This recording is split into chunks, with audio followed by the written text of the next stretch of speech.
If the Red Sox win tonight's game, it'll put them this much closer to the World Series. The Red Sox haven't won the World Series since 2007. At the Green Monster here at Fenway, I'm Chad Boyle, WEBN News.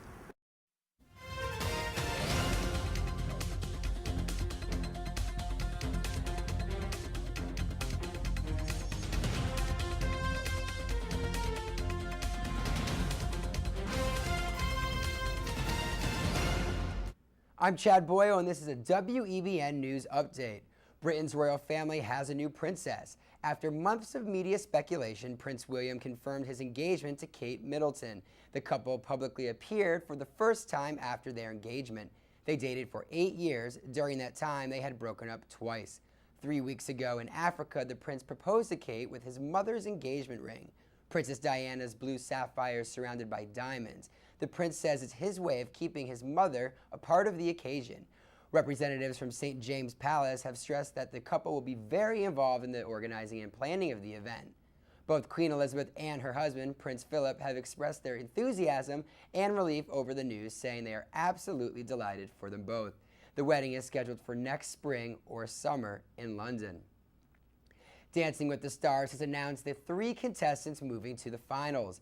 After Monday's perfect score of 30 points, singer-songwriter Brandy was eliminated. The shock of this season's underdog, Bristol Palin, winning over Brandy was seen on the faces of both the judges and other dancers. Judge Bruno Tonioli said he was shocked at the results, saying, "I'm so disappointed." Next week, Jennifer Grey, Kyle Massey, and Bristol Palin will compete for the prize. Reality TV producer Bruce Beresford Redmond has gotten his own reality check in court. The producer of the hit reality show Survivor is suspected of killing his wife in Mexico. This week, he will appear for the first hearing in a Los Angeles court. Reports state several hotel workers and guests either saw or heard Beresford Redmond and his wife fighting. Later, Monica Beresford Redmond's body was found in a sewer near the couple's room. Beresford Redmond's attorney says he is pleading not guilty. Earlier this week, the science guy Bill Nye had a bizarre health scare while giving a speech. Bill Nye was host of the Emmy-winning 90s television show, Bill Nye, the Science Guy. He collapsed on stage while giving a presentation. The 54-year-old actor almost fainted in front of hundreds of people gathered at the University of Southern California. Paramedics were dispatched to the USC after he regained consciousness. He told audience members that it had happened to him earlier that same day. I'm Chad Boyle, and thanks for watching this WEBN News Update. Most fashion shows are open to industry insiders and the media elite. But that is not the case with Saucer Productions' Fashion Resurrected. It is an interactive fashion show open to consumers. Co-founder of Saucer Productions, Natalie Petrak, explains what an interactive fashion show is all about. Interactive in the sense that our guests are going to come in and they're going to be able to take a look at what French Lessons has to offer this season, select outfits that they want to see on the models, and then the models will put them on and model them during the show. Kathy King is the creative director for Zach Lowe's Shoes.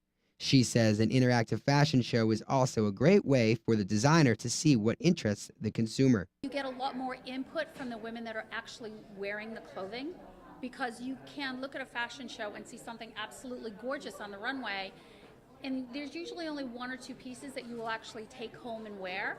The different and unique concept of an interactive fashion show is what drives consumers like Demetra Georgakopoulos to Fashion Resurrected. A, you're seeing real hand how it looks, and B, it is the latest and greatest, and you can ask questions of the designers. If you want something custom done, they're very willing to work with you, so that makes it very interesting to be interactive. Fashion Resurrected saw clothing go from the racks to the runway, as opposed to the runway to the racks. At the Langham Hotel here in Boston, I'm Chad Boyle, WEBN News.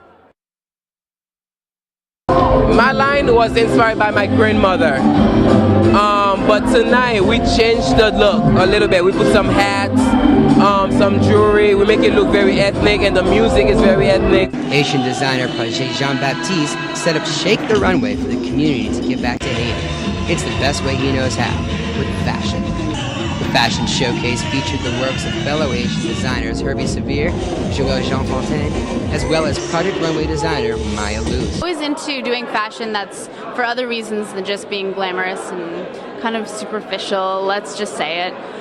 So I think, doing something like this for charity is a really noble cause. Haitian designer Herbie Severe's aunt was paralyzed from the earthquake. Now he wants to give back to the community.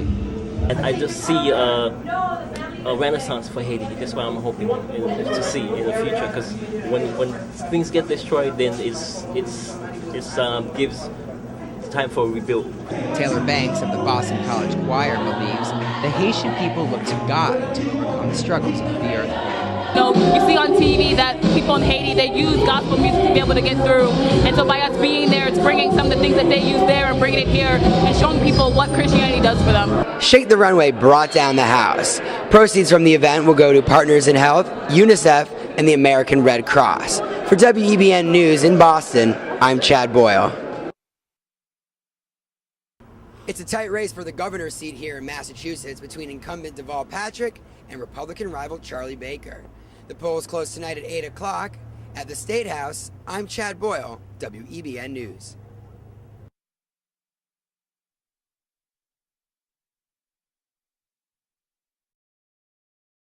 Bundle up stuff in every once a week. We'll go to a common spot and we'll have dug up some things of our garden that we needed to get rid of, to make space for the new stuff, and we trade. And it's great. It doesn't cost you anything. Carla Skinder says the exhibits at the Boston Flower and Garden Show give her inspiration for what she can do to her own garden. In times of recession, she trades plants with friends from garden to garden. Saturday's Boston Flower and Garden Show featured a bevy of flowers and plants from all over New England. Landscaping is a billion-dollar-a-year industry in New England alone.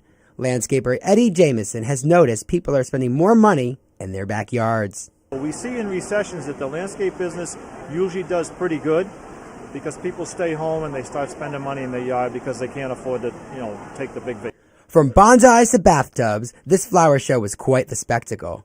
Landscaper Bridget Cahill says in times of recession, the garden is a place where you can be happy and have fun. I think more of us have to spend time using what we have, enjoying what we have, to include the gardens, and that's a happy, fun thing. And you don't have to know what you're doing to be able to establish and work a garden of your own. The show will be running through Sunday, but for all you gardening fanatics out there, head down to Rhode Island. The Newport Flower Show will be taking place at the end of June.